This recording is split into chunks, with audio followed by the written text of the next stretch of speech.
السلام علیکم بچوں، ہمارے پاس تشکیل پاکستان یعنی کہ دوسرے سبق کا لیکچر نمبر 11 آج ہوگا۔ ہم لوگ اب تک اس سبق کے 10 لیکچر مکمل کر چکے ہیں۔ آخری لیکچر میں ہم نے 3 صوبوں کا کردار جو رہ گیا تھا تحریک پاکستان میں، اس کو مکمل کیا تھا۔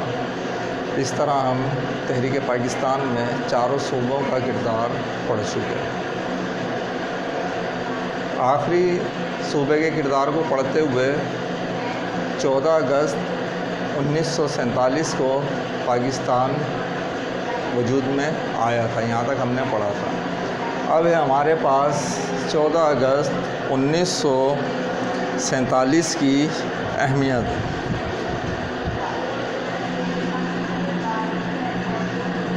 14 اگست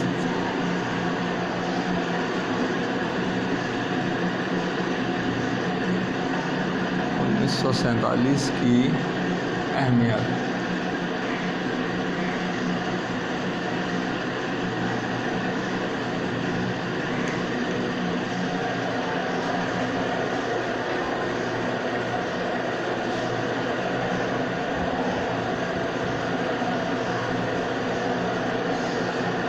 پاکستان اور بھارت نے ایک دن کے فرق سے آزادی حاصل کی۔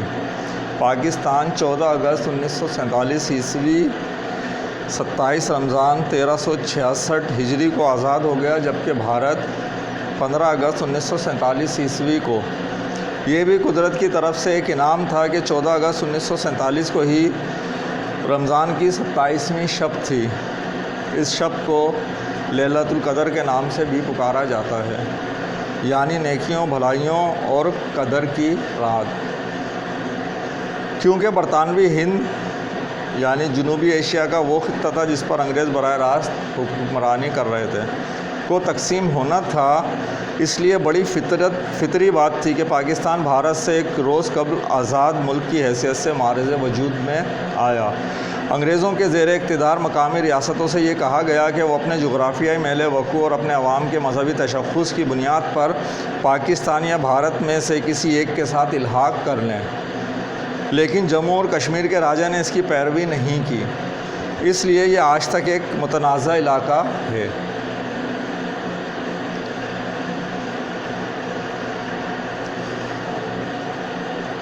اب جب آپ کے پاس ایک نظریاتی ریاست وجود میں آ گئی تو اس میں نظریاتی ریاست کے شہریوں کی ذمہ داری۔ اگلا ٹاپک کیا ہے؟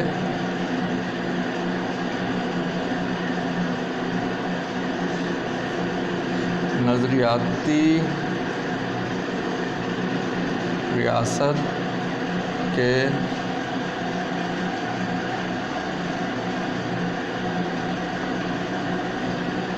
شہریوں کی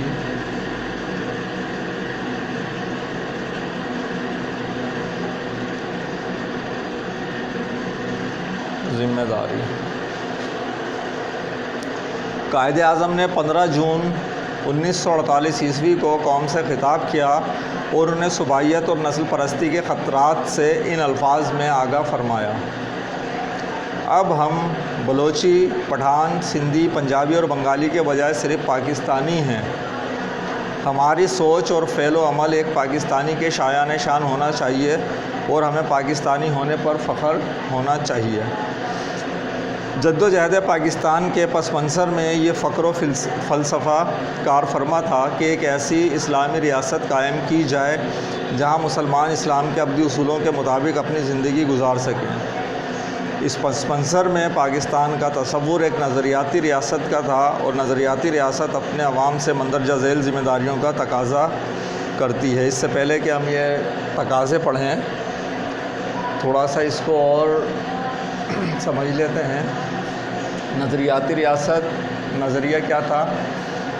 پہلے تو یہ 2 قومی نظریہ کہ ہندو اور مسلمان 2 علیحدہ قومیں ہیں جو کہ اپنے رسم و رواج اور اپنے مذہبی قوانین کے مطابق بالکل جداگانہ حیثیت رکھتی ہیں، اور یہ ایک دوسرے میں سالوں رہ کر بھی ضم نہیں ہو سکیں، اور اگر مزید بھی سالوں گزر جائیں تو یہ ایک دوسرے میں ضم ہو ہی نہیں سکتی، کیونکہ ان کے نظریات اور اصول و قوانین دونوں ایک دوسرے سے الٹ ہیں، ایک دوسرے کی ضد ہیں۔ تو قائد اعظم نے جو یہاں بیان دیا ہے ایک نظریاتی ریاست، نظریاتی ریاست کیا ہے کہ ہم ذات پات، نسل، قوم اور قبیلوں سے بالا تر ہو کر ایک نظریہ اسلام، اس کے اوپر رہ کر اپنے ملک کی بقا اور اس کی ترقی کے لیے جد و جہد کریں گے۔ یہ تھی ایک نظریاتی ریاست، اور نظریاتی ریاست میں شہری یعنی کہ ہمارا کردار کیا ہونا چاہیے۔ سب سے پہلے ہمارے پیش نظر ہمارا مذہب ہو، اور اس مذہب کے اندر رہتے ہوئے ہمارے ملک پاکستان کے مفادات ہوں، اور ہمارے ملک پاکستان کے مفادات کوئی بھی مذہب اسلام سے ٹکراؤ نہیں رکھتے۔ کیوں نہیں رکھتے؟ کیونکہ اس نظریے میں شامل ہی نظریہ اسلام ہے۔ نظریہ اسلام کے تحت تو ہم نے نظریہ پاکستان کی بنیاد رکھی تھی، اور ہم نے علیحدہ مملکت کی ڈیمانڈ کی تھی۔ اب اس میں شہریوں کی ذمہ داریاں ایک ایک کر کے الگ الگ لکھی ہیں، انہیں سمجھتے ہیں۔ وہ اپنی زندگی اسلامی تعلیمات کے مطابق بسر کرنے کی کوشش کریں گے جو اس ملک کی بنیادی اساس ہیں۔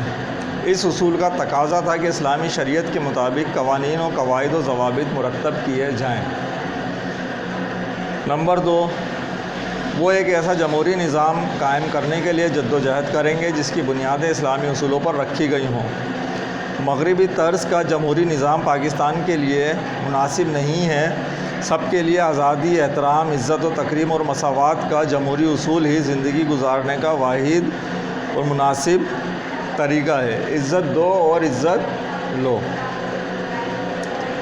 نمبر 3، نظریاتی ریاست کے ہر شہری کو وفادار اور محب وطن ہونا چاہیے، اور آزمائش کے وقت ریاست و مملکت کے لیے قربانی دینے کے لیے تیار رہنا چاہیے۔ اس کا ذاتی مفاد ریاست و مملکت کے مفاد سے بالا تر نہیں ہونا چاہیے۔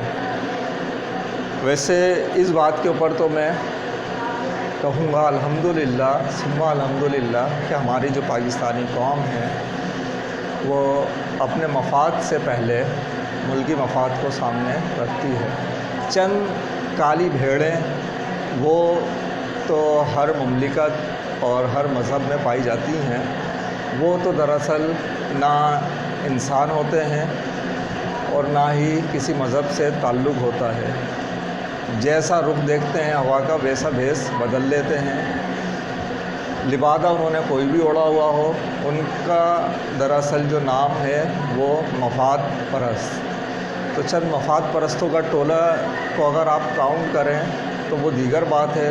ان کو دیکھ کر کچھ لوگ جو وقتی طور پر بدل ہو جاتے ہیں ان کا ساتھ دے دیں، وہ دیگر بات ہے۔ لیکن جس وقت ہمارے ملک کو، ہماری قوم کی ضرورت پڑتی ہے تو ہم دیکھتے ہیں کہ ہمارے ملک و قوم کا بچہ اور غریب سے غریب تر آدمی بھی اپنے تئیں جتنا ہو سکتا ہے ملک و قوم کی خدمت کے لیے اپنے آپ کو پیش کر دیتا ہے۔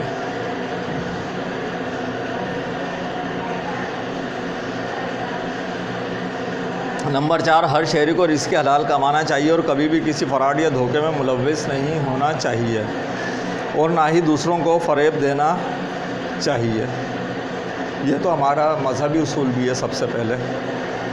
نمبر 5، ان کا رویہ ایک تعلیم یافتہ اور مہذب شخص کا ہونا چاہیے۔ ان کے لیے لازمی ہو کہ وہ خود تعلیم حاصل کریں، کیونکہ تعلیم ہی تمام کامیابیوں کی کلید ہے۔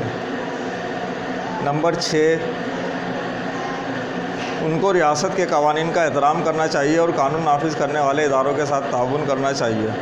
ان کو کبھی تشدد پر نہیں اترنا چاہیے اور قوانین و قواعد و ضوابط کی خلاف ورزی سے بچنا چاہیے۔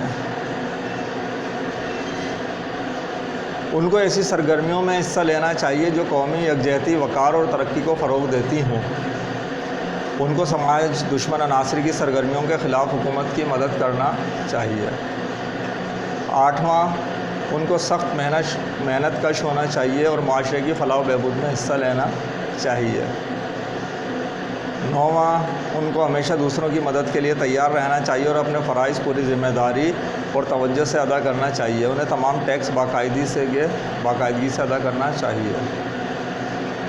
نمبر 10، انہیں مسلم اخوت اور انسانی عظمت کے لیے کام کرنا چاہیے۔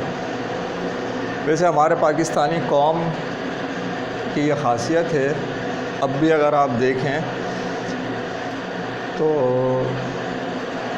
یہ تمام چیزیں جتنی یہاں لکھی ہوئی ہیں، ہمارے پاکستانی قوم یہ کام کرتے ہوئے نظر آتی ہے۔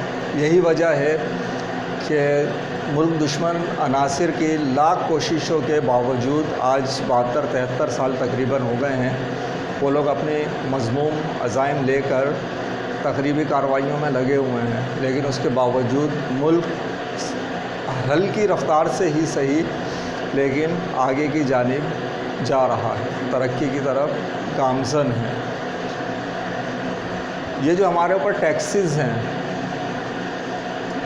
صرف ٹیکس کی اگر بات کریں تو ٹیکس تو ادا کرتے ہی ہیں، ایک ذمہ دار شہری کو تمام یوٹیلیٹی بلز بھی وقت پر ادا کرنے چاہیے۔ یوٹیلیٹی بلز آپ کے ٹیلی فون، گیس، بجلی، پانی، اور مجھے یہ کہتے ہوئے اپنی قوم کے اوپر فخر ہوتا ہے کہ ہماری قوم یہ بلز پابندی سے ادا کرتی ہے، اور باوجود اس کے ایک ادارے سے معذرت کے ساتھ ہمارے جو کہ الیکٹرک کا ادارہ ہے اس وقت، باوجود اس کے کہ مختلف قسم کے پتہ نہیں کون کون سے ٹیکس عوام کے اوپر تھوپے گئے ہیں، اور فیول چارجز اور دوسرے دیگر، اس میں سال میں 1 بل 2 بل اتنے لمبے آ جاتے ہیں جو غریب آدمی کی استعداد سے باہر ہے، لیکن پھر بھی غریب انسان قسطیں کر کر اس بل کو بھرتا ہے، لیکن کوشش کرتا ہے کہ وہ اپنی یہ ذمہ داری پوری کرے۔ اس بات کو یہاں بتانے کا مقصد ایک مثال دی تھی اس چیز کی کہ ہمارے ملک کے جو عوام ہیں وہ اپنی یہ ذمہ داریاں جتنی ان کی استعداد ہے اس حد تک پورا کرنے کی ضرور کوشش کرتے ہیں۔ اس کا مقصد ہرگز کسی ادارے کے اوپر انگلی اٹھانا نہیں تھا۔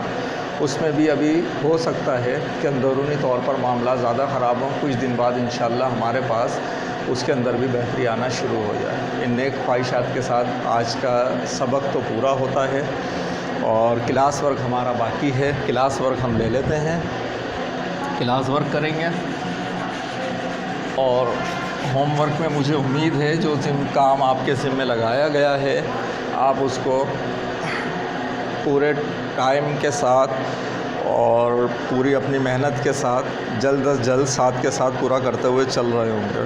ساتھ کے ساتھ پورا کرنے سے مراد اگر ہم نے پہلا چیپٹر پورا کیا ہے تو اس کے جو سوال ہم نے یہاں کیے کتاب میں موجود تھے، اس سے دیگر سوالات جو ہم نے آپ کو نوٹس کی صورت میں دے دیے ہیں ان کو بھی آپ ساتھ کے ساتھ کر رہے ہوں گے، ٹھیک ہے؟ وہ آپ کے ہوم ورک کا کام ہے۔ آج جو ہمارے پاس سوال ہے وہ ہے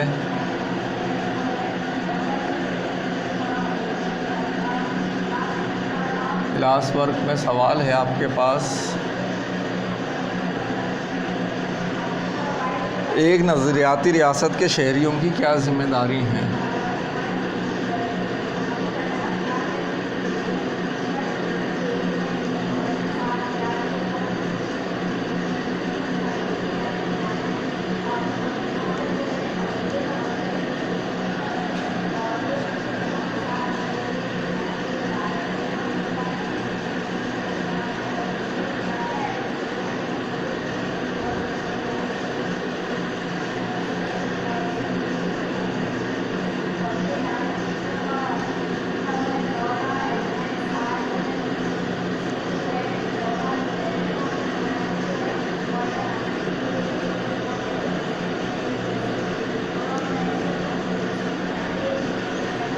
ٹھیک ہے بچوں، ویڈیو روک کر اس سوال کا جواب لکھیں جلدی سے۔